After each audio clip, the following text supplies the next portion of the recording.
பணம் வச்சிருந்தா யாருக்குன்னா ஹெல்ப் பண்ணணும். நல்ல குணமா உனக்கு, அதுக்குன்னு கடவுள் 20 வருஷம் உனக்கு ஆயுசு கொடுப்பான். நான்லாம் கோயில் எல்லாம் அன்னதானம் பண்ணிக்கிறேன். பார்த்தா தெரிஞ்சுப்பா, அன்னதானம் பண்ணிட்டு நீயே சாப்பிட்டு தானே இந்த சாப்பாடு சாப்பிட்டா புண்ணியம். இப்போ உன்னை யாரோ ஒருத்தர் வந்து ஐயா சாமி எதனா ஹெல்ப் பண்ணுங்க நான் பண்ணுவா.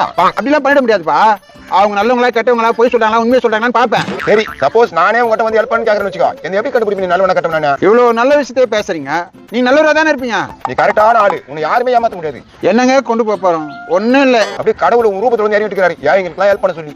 ஏதோ என்னால முடிஞ்சது செஞ்சுன்னு இருக்கேன். சரி, அந்த 1000 ரூபாய் இருக்குது, இருக்குதா? இருக்குது. ரொம்ப வருமே, முந்தா நாள் சாப்பிடல, நேற்று சாப்பிடல, காலையில சாப்பிடல, உங்ககிட்ட ஒருத்தர் வந்து 1000 ரூபாய் கேட்டா கொடுப்பியாப்பா? என்னப்பா நீ?